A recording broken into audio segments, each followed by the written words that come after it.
Selamat pagi sahabat rohani yang dikasihi Tuhan. Sebelum kita mendengarkan firman Tuhan, marilah kita berdoa. Kasih karunia dari Allah Bapa dan anaknya Tuhan Yesus Kristus kiranya menyertai kamu sekalian. Amin.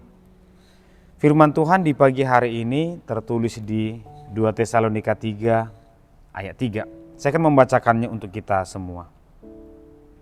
Tetapi Tuhan adalah setia.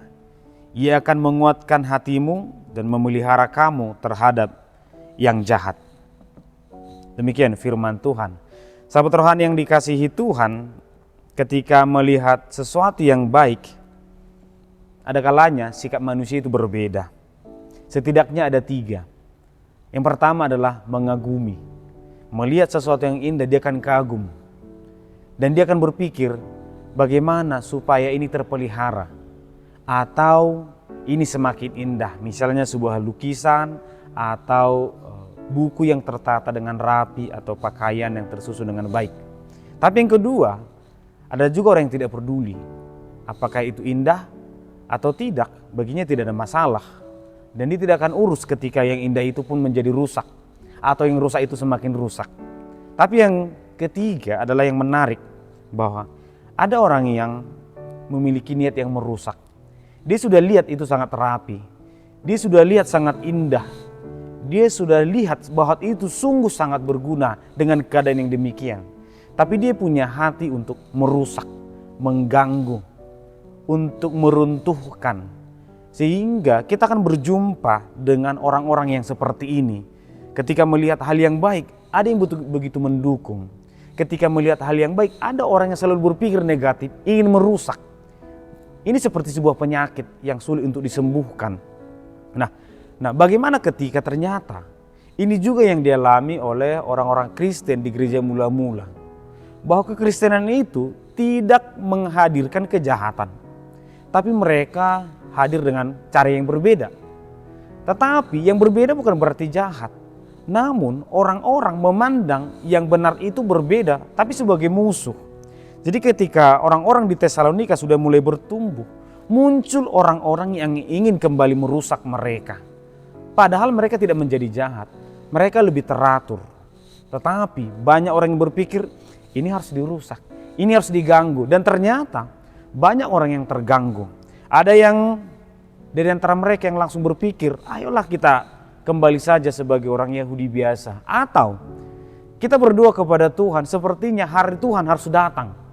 Supaya ini bisa menyelesaikan persoalan kita. Harus Tuhan yang bisa menyelesaikan ini. Tapi ada juga orang yang ketiga yang berkata, ya sudah karena hari Tuhan akan datang. Ada sekelompok orang, ya sudah kita tidak usah bekerja. Kita tinggal makan saja beribadah. Dan yang ketiga ini pun menjadi sumber masalah bagi mereka. Karena mereka tidak mau bekerja, tapi meminta makanan kepada yang lain. Dan mungkin masih ada sikap yang lain yang mengganggu pertumbuhan orang-orang beriman di Tesalonika. Kita juga pasti pernah merasa terganggu dengan perbuatan orang lain terhadap prinsip kita ataupun terhadap iman kita. Sikap kita pun mungkin berbeda. Ada di antara kita yang mungkin tidak peduli, biarkan saja dia berkata seperti itu. Kita tetap harus beribadah, kita tetap harus berdoa. Ada saja mungkin orang yang tidak senang karena kita jujur, bukan karena kita melakukan kejahatan. Prinsip-prinsip yang baik itu tidak selalu diterima oleh orang yang tidak baik.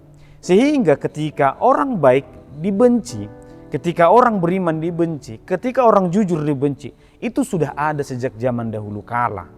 Sehingga ketika ada orang berkata, aku mau berubah, tidak mau lagi memegang prinsip itu hanya karena gangguan orang lain, maka firman Tuhan ini tepat untuk mengingatkan kita sebagaimana firman Tuhan juga mengingatkan jemaat-jemaat di Tesalonika bahwa firman Tuhan hendak menguatkan mereka. Kita bayangkan, di sini ada masalah, di sini ada jemaat.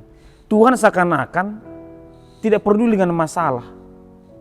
Harusnya kalau Tuhan berkuasa, Tuhan bisa menghilangkan masalah, menghilangkan orang yang memunculkan masalah atau orang yang suka mengganggu. Tapi justru firman Tuhan selalu berfokus kepada orang yang bermasalah. Biarkan masalah itu di situ, tapi kamu harus kuat. Hal-hal yang demikian atau persoalan-persoalan itu justru tidak dijadikan Paulus sebagai masalah besar.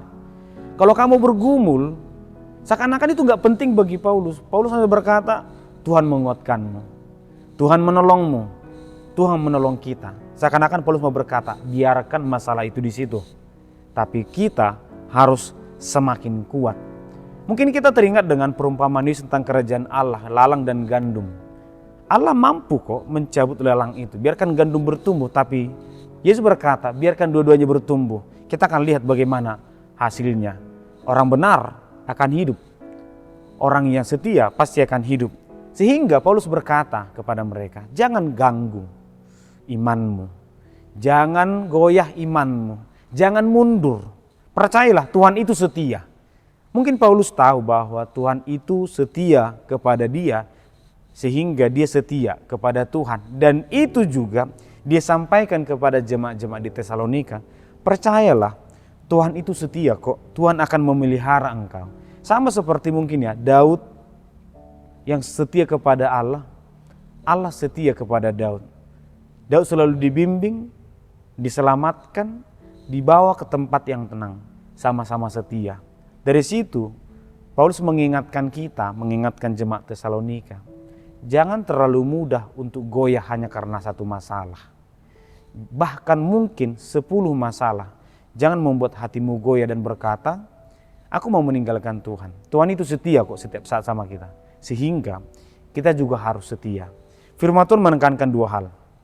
Pertama, menguatkan hati atau meneguhkan hati. Bagi Paulus, Allah tidak akan menghilangkan yang jahat atau kejahatan. Dan bagi Paulus itu bukan hal yang utama. Bagi Paulus yang paling utama adalah Allah akan memampukan kita untuk melalui setiap masalah. Sehingga Paulus memakai kata hati. Kata hati ini sangat sering dipakai dalam perjanjian lama. Hati yang gembira, hati yang kuat, hati yang memancarkan kehidupan. Hati yang benar memang akan membuat seseorang semakin kuat. Hati yang ceria, hati yang semangat, hati yang kokoh akan membuat hidup kita semakin kuat. Sehingga fokus Paulus adalah mari kuatkan hati. Masalah itu tidak akan pernah berhenti. Masalah itu tidak akan pernah selesai. Dia kan selalu datang. Tapi hati yang kuat akan menjadi sumber kekuatan bagi orang beriman. Maka jika ini terjadi kepada kita, kita akan berkata, silakan mau masalah apapun datang. Aku punya hati yang kuat, yang mampu mengalahkan segala masalah. Yang kedua adalah pemeliharaan dari Tuhan. Istilah ini jauh lebih indah. Bahwa Tuhan tidak hanya menguatkan kita, tidak hanya menguatkan hati kita, tapi Tuhan juga memelihara. Bayangkan pemeliharaan ini adalah ketika kita ternyata di sini dikuatkan oleh Tuhan, Tuhan juga ada di samping kita, menjagai kita. Ketika kita sedang berjalan di lembah kekelaman, Allah juga berjalan bersama kita. Itulah pemeliharaan Tuhan. Jadi masalah itu tetap ada, tapi Tuhan di depan untuk lebih dahulu menghadapinya. Sehingga kita tidak hanya kuat, tapi kita juga dilindungi. Sekali lagi, bukan si jahat yang dihilangkan, tetapi kita yang dikuatkan dan dipelihara. Sehingga sahabat rohani yang dikasihi Tuhan, orang bisa saja menjadi jahat karena yang jahat. Orang bisa saja menjadi marah karena si jahat. Orang bisa saja menjadi pendendam karena si jahat. Tetapi Tuhan tidak menghendaki kita demikian. Ketika kita mampu diubah si jahat, itu berarti kita gagal. Saya yakin kita sering menghadapi si jahat. Dan kita juga memikirkan banyak cara untuk menghadapinya. Firman Tuhan mengingatkan kita untuk tetap setia.